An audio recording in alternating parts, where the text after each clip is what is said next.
How'd your wife? How'd your kids? Check your makeup bags, collect your receipts. We are coming in hot with some beauty tea. And those involved in this tea party include YouTubers Jojo Siwa and Jaclyn Hill. So this is what happened. Starting with Miss Jojo Siwa first, whose latest batch of her makeup set, which is available at Claire's, is now being recalled by the FDA, who tweeted that they have released new results from its continued testing of cosmetic products for asbestos, and now they are warning customers to not use 2 additional products. This one is quite frightening, especially because I think of all the little girls out there who shop at Claire's, including my little cousins. This is frightening and just plain gross, because the first thing I have to wonder is how on earth does asbestos get into the makeup, which leads you to backtrack, as to what is asbestos. Well, it was found in the powder eyeshadow, so it's probably some kind of a powdered substance. I mean, you hear about old houses being cleaned out and they're finding asbestos in the basement.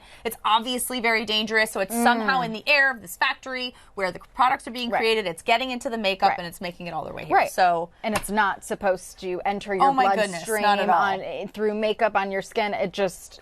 And it's a product being marketed to children. So that's definitely the most concerning thing. Well, we have to give props to Claire's, who has responded, saying that they have voluntarily recalled the JoJo cosmetic kit out of an abundance of caution after testing by the US FDA. And of course, I mean, you guys, this comes 3 months after Claire's had already recalled 3 more products from their shelves for the same issues of asbestos.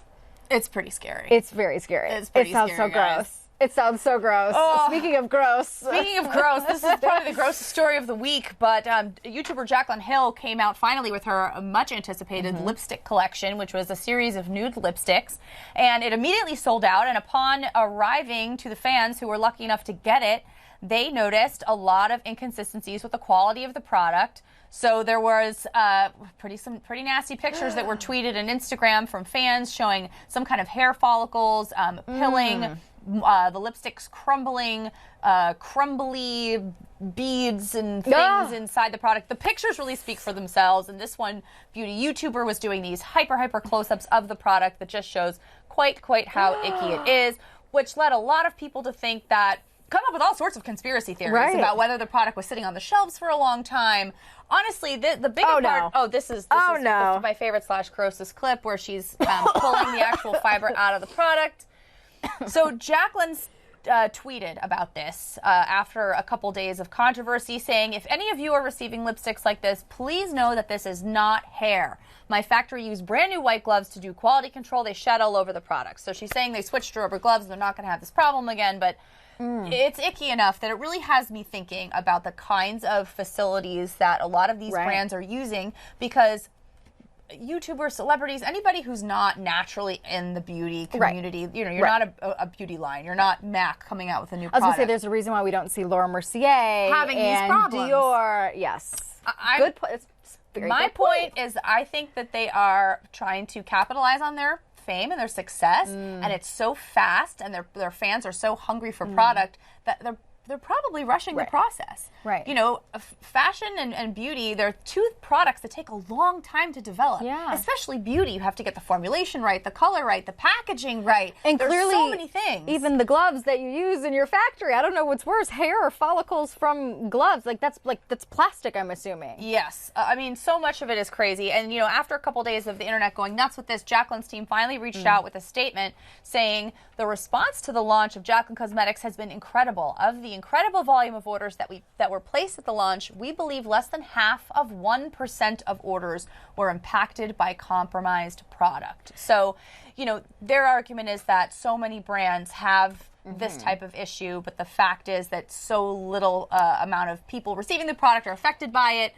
But honestly, once you take it to social media, it's too bad. It's downhill from there. Even though it's maybe half of the percent of the product that she said, or what number she used, it's still the power of social media maximizes it by and 1,000%. Beauty is one of those things where, when you find a beauty product you love, you will use it for 20 years. Yeah. So it is not worthwhile. If I was a beauty YouTuber, it's not worthwhile for me to rush a product and then lose the faith of all of your fans and potential customers over a bad launch. So 100%. I think everybody needs to slow down.